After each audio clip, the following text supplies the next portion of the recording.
करेंगे ध्यान के बारे में। ये ध्यान होता क्या है? आप जानते हैं ध्यान के बारे में? अच्छा, एक चीज़ बताइए कि आप सुनते और देखते कैसे हैं?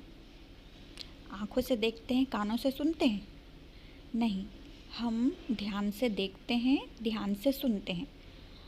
अच्छा, एक चीज़ बताओ कि अगर आप देख रहे हो या सुन रहे हो लेकिन आपका अगर ध्यान नहीं है, तो क्या उस चीज़ को आप देख पाओगे या उस चीज़ को आप सुन पाओगे?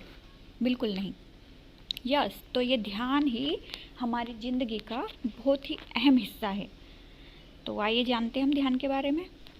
ध्यान करने से हमारे माइंड में जो बहुत ज़्यादा विचार चलते हैं वो हट जाते हैं, यानी जो विचारों का पर्दा होता है वो हट जाता है और हम उसी चीज़ पर फोकस कर पाते हैं जो हमको चाहिए होती है या जो हमको करना होता है।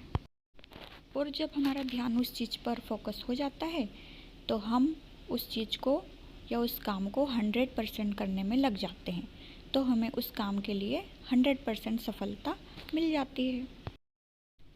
अब सवाल उठता है कि हम ध्यान करें कैसे?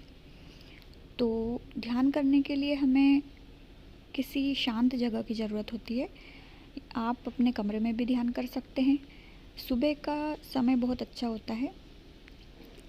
जिस समय या जितने समय तक आप बैठ सकते हैं, 5 मिनट, 10 मिनट या आधा घंटा, जिस समय के हिसाब से आप बैठ सकते हैं उस समय आप ध्यान कर सकते हैं। बस आसपास शोरगुल नहीं होना चाहिए। ज़्यादा ध्यान करने से हमको बहुत सारे तरह की एबिलिटी और पावर्स मिलने लगती हैं। ध्यान करने से बहुत सारे फ़ायदे होते हैं। ध्यान करने से हम किसी भी चीज़ को अच्छे से समझ पाते हैं, यानी उसकी जड़ तक पूरी डिटेल हम समझ पाते हैं। तो आप भी शुरू कीजिए ध्यान करना आज से ही। कैसे करना है मैं आपको सिखा दूँगी।